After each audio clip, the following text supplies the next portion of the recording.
नमस्कार, मैं वीरेंद्र कुमार। एक खबर मेरे द्वारा चलाया गया था कि हंसपुर में जो सड़क बनी है रामपुर से लेकर सोनापुर तक, उसमें संवेदक के द्वारा जो सड़क बनाई गई उसमें फ्लैंक नहीं दिया गया और 3 माह में ही सड़क उखड़ना प्रारंभ हो गया। राजद के जो प्रखंड अध्यक्ष हैं त्रिभुवन जी, वो आरोप लगाए कि विधायक जी भी कमीशन ले लिए इसलिए चुप हैं, और वास्तव में सड़क तो उखड़ रही है। तो आपके ऊपर भी आरोप है कि आप भी चुप हैं और संवेदक तो लूट ही लिया है, क्या करना? देखिए, मैं तो चुप नहीं हूँ। मैंने आपका ये न्यूज़ कल ही देखा और देखने के बाद मेरी इच्छा थोड़ी ज़्यादा बलवती हो गई कि मैं जाके देखूं कि ऐसा कौन सा वो स्ट्रेच है जहाँ पे रोड अभी सच में वो 2-3 महीना ही हुआ है रोड को बने हुए, और उसकी गुणवत्ता इतनी ख़राब है कि वो टूटना शुरू हो गया है। फ्लैंक में मिट्टी नहीं है। तो स्कूल के आसपास, जो विद्यालय के आसपास का लगता है पोर्शन आप दिखा रहे थे, आज मैं गया था, हाँ, तो वहाँ निश्चित रूप से फ्लैंक नहीं बना है। वहाँ सड़क की स्थिति भी खराब है। और चुप रहने का सवाल ये नहीं होता है कि कमीशन ले लिया गया। हम लोग इस सब चीज़ों में विश्वास नहीं करते हैं। पिंटू जी चूँकि विपक्ष के नेता हैं तो उनका आरोप लगाना उनका कर्तव्य है, लेकिन मैं इतना ही पिंटू जी से पहले पूछना चाहता हूं कि जब वो सड़क का निर्माण हो रहा था, हंसपुर उनका घर है, उनके घर के बगल में इस तरीके का काम हो रहा था, गलत काम हो रहा था, तो उस वक्त वो क्यों चुप थे? क्या उनकी चुप्पी का वही सबब है जो आरोप लगा रहे हैं?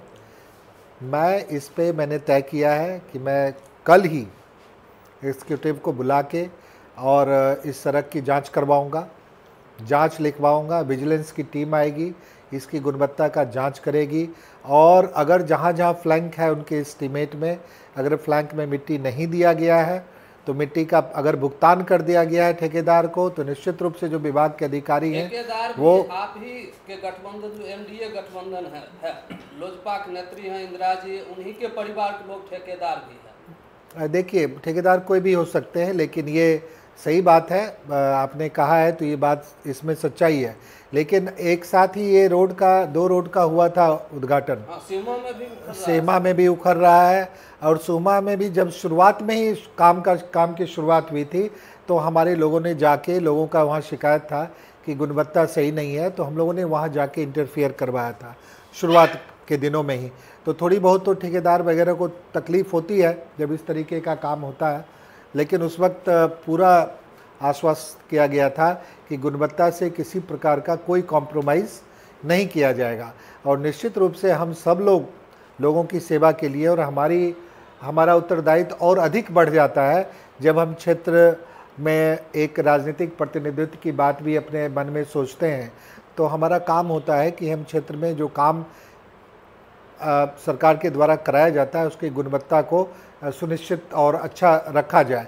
और हम भी आश्वस्त थे, क्योंकि एनडीए के गठबंधन से हैं और सरकार का ही काम कर रहे हैं, तो निश्चित रूप से गुणवत्ता में कोई कमी नहीं छोड़ेंगे। इसलिए मैं सही कहूँगा, मैंने लोगों को ज़रूर आगाह किया था कि आप लोग गुणवत्ता की निगरानी आप लोग खुद करें, और जहाँ पे आपको ज़रा सा भी शक हो तो आप वहीं पे कार्य को रुकवाइए, और अगर किसी प्रकार की दिक्कत होती है तो तत्काल हम लोग के संज्ञान में लाइए, यदि आपके स्तर से नहीं सुधार होता है तो।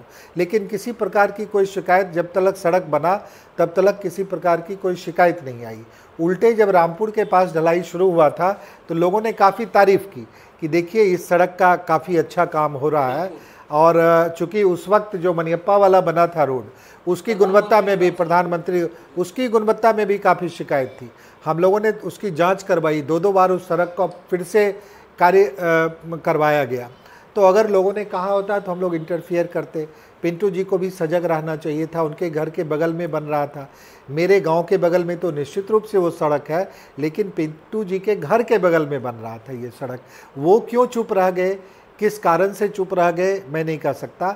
हम लोग ने आपके न्यूज़ को देखा है, बड़ी गंभीरता से उसका संज्ञान लिया है, और कल ही मैं एग्जीक्यूटिव को बुलवा रहा हूँ। उस स्ट्रेच पे हो सकता है कल से परसों तक मैं एग्जीक्यूटिव विभाग के अधिकारियों को लेके जाऊंगा वहाँ पे एस्टीमेट के साथ में, और पूरे सड़क का मैं भ्रमण कराऊंगा। जहाँ जहाँ ऐसी बात हुई होगी तो निश्चित रूप से विभाग सड़क है 23 में बन के वो तैयार हुआ है, वो भी कई जगह धंस गया है। नहीं, देखिए उसका तो सरकार, आप जानते हैं सरकार ने सभी सड़क के मेंटेनेंस का भी प्रावधान रखा है। जो भी संवेदक हैं उनके एस्टिमेट में ही रहता है। पहले 5 साल का मेंटेनेंस था, अब 7 साल कर दिया गया है। तो उनको बार बार सड़क को ठीक करके देना है। जो प्रबुद्ध ठेकेदार होते हैं सड़क की गुणवत्ता को इतना अच्छा रखते हैं कि बार बार उनको मेंटेनेंस ना करना पड़े। लेकिन जो इस तरीके के काम करते हैं उनको तो निश्चित रूप से सरकार संज्ञान में लेती है। मेंटेनेंस का पैसा सरकार के पास रहता है, उनको बार बार मेंटेन करके देना पड़ेगा सड़क को। 7 साल तक मेंटेनेंस की उनकी जिम्मेदारी है। और हम लोग और मेंटेनेंस के जो पॉलिसी है ये भी जान लीजिए, कंप्लेन के 72 घंटे के अंदर, जो सरकार की पॉलिसी है उसको 72 घंटे के अंदर मेंटेनेंस पॉलिसी को अंजाम देना है वहाँ पे। तो हम लोग ये सुनिश्चित करना चाहेंगे निश्चित रूप से।